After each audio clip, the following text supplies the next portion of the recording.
morning students. Today we will read chapter 4 of class 7 geography and the topic is air.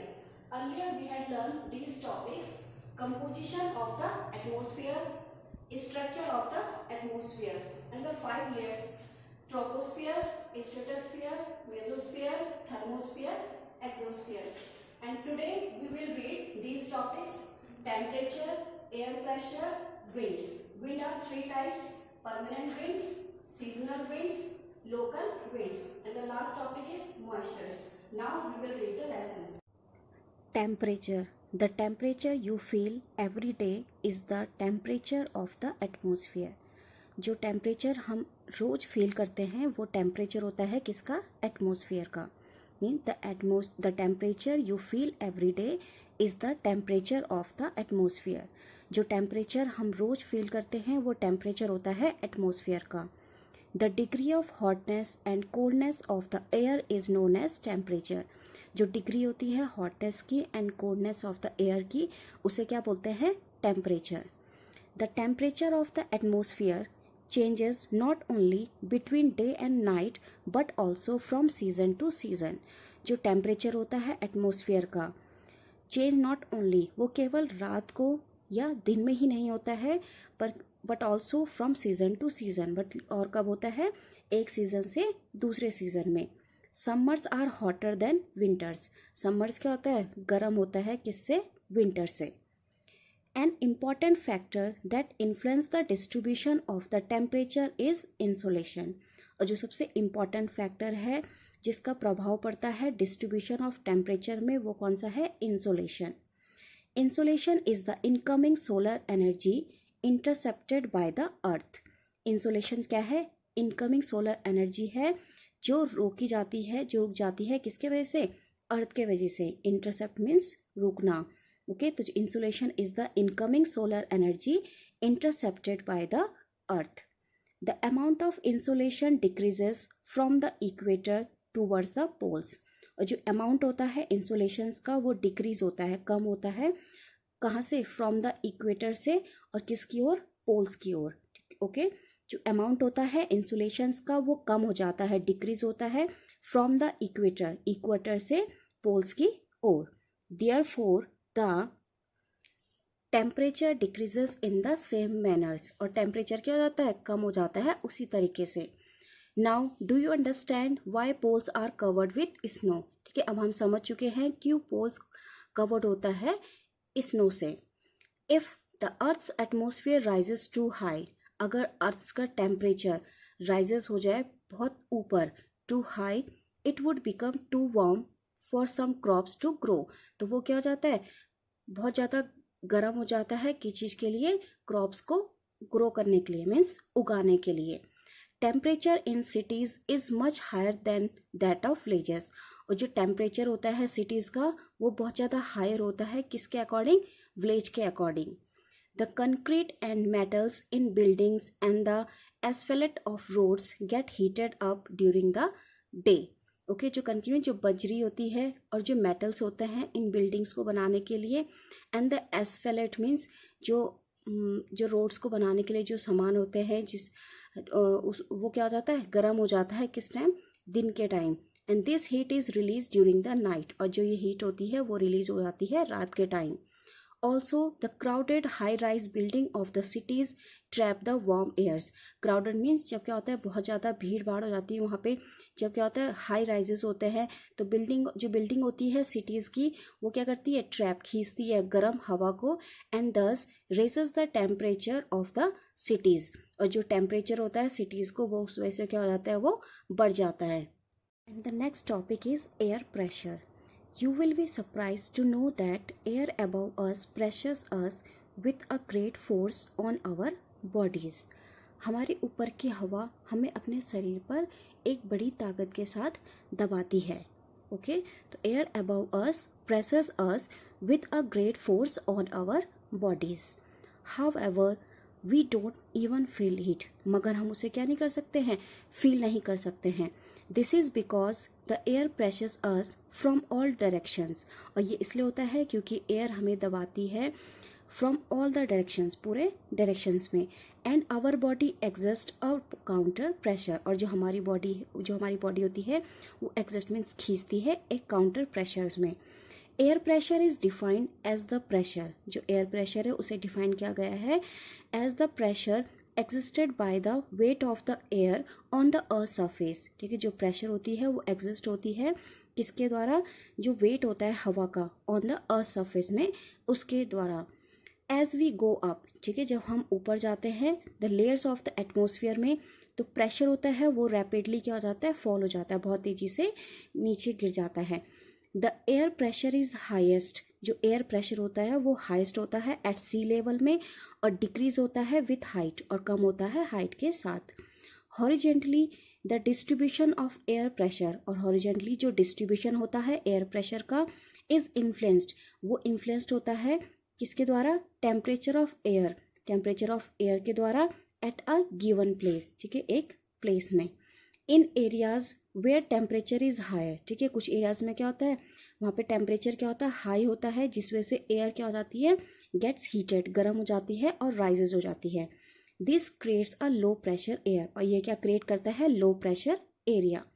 Low pressure is associated with cloudy skies and wet weather, और जो low pressure होता है उसका संबंध किससे होता है, विथ क्लाउडी स्काई से और वेट वेदर से। इन एरियाज हैविंग लोअर टेम्परेचर, और कुछ एरियाज में क्या होते हैं जहाँ पे टेम्परेचर लोअर होता है, तो उस वजह से एयर क्या होती है, ठंडी होती है। इट इज़ देयरफॉर हैवी, और जिस वजह से वो क्या हो जाती है, काफ़ी हैवी जाती है। हैवी एयर सिंक्स, जो हैवी एयर होती है, जो भारी हवा होती है, वो क्या होती है, सिंक होती है और क्रिएट करती है high pressure area. High pressure is associated, जो हाई प्रेशर होता है उसका संबंध किससे होता है, with clear and sunny skies, साफ और सनी स्काई से इसका संबंध होता है, किसका, हाई प्रेशर का। The air always moves from high pressure areas to low pressure areas, और जो एयर होती है वो हमेशा मूव करती है from high pressure areas to low pressure areas. And the next topic is wind, means हवा। The movement of air from high pressure area to low pressure areas is called wind. Wind क्या होता है, जो movement होता है air का from high pressure areas से लेके low pressure areas में, उसे क्या बोलते हैं, wind. The movement of air from high pressure areas to low pressure areas is called wind. You can see wind at work as it blow dry leaves down the pavement or uproots trees during a storms. ठीक है, हम देख सकते हैं कि wind, हवा जब क्या होती है, काम करती है, वर्क करती है, एज इट ब्लोज, जब ये क्या होती है, बहती है, ड्राई लीव्स, ठीक है, जो सूखे हुए जो लीव्स होते हैं, डाउन द पेवमेंट, नीचे की तरफ, और uproots trees during a storms. Sometimes when the wind blows, कभी कभी क्या होती है, जब विंड क्या होती है, बहती है, gently, you can even see it blowing away, हम इसे देख सकते हैं जब वो क्या होती है, काफ़ी दूर तक बहती है।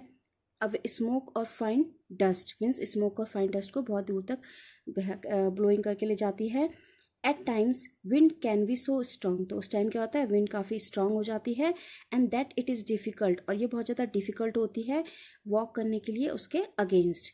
You must have experience it is not easy to hold an umbrella on a windy day. ठीक है, आप लोगों ने ये एक्सपीरियंस किया होगा कि जब क्या होता है, विंडी डे में क्या होता है, जब हम लोग अम्ब्रेला लेके जाते हैं तो ये बहुत ज़्यादा टफ होता है कि हम उसको होल्ड कर सकें। Okay, think of some other example when strong winds have created problems. Now winds can be broadly divided into 3 types, और विंड्स को 3 टाइप्स में डिवाइड किया गया है। फर्स्ट है permanent winds. The trade winds westerlies and easterlies are the permanent winds. ठीक है, जो ट्रेड विंड्स होती है, वेस्टरलाइज एंड ईस्टरलाइज होती है, वो क्या होते हैं, permanent winds. These blow constantly, ये ब्लो, ये बहती है, कॉन्स्टेंट मीन्स हमेशा, लगातार, पूरे साल भर में, इन अ पर्टिकुलर डायरेक्शंस में। दूसरी विंड है seasonal winds. these winds change their direction in different season। जो सीजनल विंड्स होती हैं ये अपने डायरेक्शन को चेंज करती है अलग अलग सीजन्स में। For example monsoons in India. Third one is local winds. These blow only during a particular period of the day. ये ब्लो करती है केवल एक particular period of the day में और या ईयर में, इन अ स्मॉल एरिया, छोटे छोटे एरिया में। For example land and sea breeze. Okay, यहाँ पे एग्जांपल दिया गया है लोकल विंड्स का, land and sea breeze. Okay, ये केवल ब्लो करती है किसी एक particular period of the day में या ईयर में एक छोटे से एरिया में। Okay, and the last topic is moisture. When water evaporates from land, ठीक है, जब वाटर क्या होती है, इवोपरेट्स होती है लैंड से एंड डिफरेंट वाटर बॉडीज से, तो इट बिकम वाटर वेपर, तो वो कैसे हो जाती है, वाटर वेपर बन जाती है। Moistures in the air at any time, जो मॉइस्चर होती है हवा में किसी भी टाइम, उसे क्या बोलते हैं, humidity. When the air is full of water vapour, जब हवा क्या होती है, फुल होती है वाटर वेपर से, we call it a humid day, हम इसे क्या बोलते हैं, ह्यूमिड डे मीन्स नमी। As the air gets warmer, ठीक है, जब क्या होती है, हवा क्या होती है, गर्म होती है, its capacity to hold the water vapour increase, जो उसकी कैपेसिटी होती है जो वाटर वेपर को होल्ड करती है वो क्या हो जाती है, इंक्रीज, बढ़ जाती है।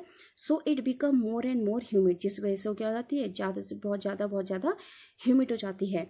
ऑन अ ह्यूमिड डे, ठीक है, ह्यूमिड के दिन क्या होता है, clothes take longer to dry, ठीक है, जो कपड़े होते हैं वो सूखने में बहुत ज़्यादा टाइम लगाता है। Sweat from our body does not evaporate easily, और जो पसीना होती है हमारी बॉडी में वो ईजिली से इवोपरेट नहीं हो पाती है, किस टाइम, ह्यूमिड डे के time. Making us feel very uncomfortable, और हमें कैसे फील करती है, अनकम्फर्टेबल फील करती है। When the water vapour rises, और जब वाटर वेपर राइजेस होता है, इट स्टार्ट कूलिंग, वो कैसे होने लग जाता है, ठंडा होने लग जाता है। The water vapour condenses causing formation, और जो वाटर वेपर होता है वो कंडेंस करता है और क्या, और वहाँ पे क्या होता है, फॉर्मेशन होता है ड्रॉपलेट ऑफ वाटर में। Clouds are just masses of such water droplets, clouds क्या है, एक मासेस है वाटर ड्रॉपलेट्स का। When this droplet of water become too heavy, जब ये ड्रॉपलेट होते हैं वाटर में, जो बूंदे बूंदे होती हैं जो वाटर की, वो क्या हो जाती है, बहुत ज़्यादा हैवी हो जाती है। टू फ्लोट इन एयर, मतलब एयर में बहते हुए काफ़ी हैवी हो जाती है। Then they come down as precipitation, अब वो किस फॉर्म में आती है वापस, प्रेसिपिटेशंस के फॉर्म में वापस आती है। Next, jet planes flying in the sky, jet planes क्या होती है, जो स्काई में फ्लाई करती है। लीव अ वाइट ट्रेल, वो क्या होती है, वाइट ट्रेल मीन्स वाइट निशान छोड़ती है, बिहाइंड देम मीन्स पीछे से। The moistures from their engines condense, और जो मॉइस्चर्स होती है उन इंजन से वो क्या होती है, कंडेंस होती है। We see trails of this condense moisture for some time when there is no air movement to disturb, हम इस ट्रेल्स को देख सकते हैं, उस निशान को देख सकते हैं जो कंडेंस करती है मॉइस्चर्स को फॉर सम टाइम, कुछ टाइम के लिए। When there is no air movement, जब वहाँ पे कोई भी एयर मूवमेंट नहीं होता है उसको डिस्टर्ब करने के लिए। Precipitation that comes down to the earth, फिर प्रेसिपिटेशंस क्या होती है, नीचे की तरफ आती है अर्थ में इन लिक्विड फॉर्म में, जिसे क्या बोलते हैं, rain. Most of the ground water comes from rain water, और ज़्यादातर जो ग्राउंड वाटर होती है वो कहाँ से आती है, रेन वाटर से। प्लांट्स हेल्प प्रिजर्व वाटर, और जो प्लांट्स करती है, प्लांट्स क्या हेल्प करती है वाटर को प्रिजर्व करने के लिए, रोकने के लिए। When trees on hill sides are cut, जब ट्रीज क्या होती है, हिल साइड्स में, हिल साइड के जब हिल साइड में उसको कट करते हैं तो रेन वाटर क्या होती है, फ्लो होती है नीचे की तरफ। द बेयर माउंटेन्स, नीचे की तरफ, द बेयर माउंटेन्स में जो खाली पर्वत होते हैं। And can cause flooding of low lying areas, और उसके कारण क्या होता है, वहाँ पे फ्लोडिंग होता है लो लाइंग एरियाज में। On the basis of mechanism there are 3 types of rainfall, ठीक है, मैकेनिज्म के बेस में 3 टाइप्स ऑफ रेनफॉल है, the convectional rainfall, orographic rainfall और cyclonic rainfall. Rainfall is very important for the survival of plants, rainfall क्या है, बहुत ज़्यादा इंपॉर्टेंट होती है किस चीज़ के लिए, for the survival of plants के लिए एंड एनिमल्स के लिए। It brings fresh water to the earth surface, ये क्या लेके आती है, फ्रेश वाटर आती है कहाँ पे, टू द अर्थ सरफेस में। इफ़ रेनफॉल इज़ लेस, अगर रेनफॉल क्या कम हो जाती है तो वाटर स्कैसिटी ड्रॉट अकर, ठीक है, तो वहाँ पे वाटर की कमी जाती है और सूखा पड़ जाता है। On the other hand if it is more, और अगर क्या हो, अगर वो वहाँ पे बहुत ज़्यादा हो जाता है, ठीक है, रेनफॉल बहुत ज़्यादा हो जाती है तो फ्लड्स टेक प्लेस, तो वहाँ पे क्या हो सकती है, बाढ़ भी आ सकती है। Okay students, I hope all students understood this lesson. Thank you.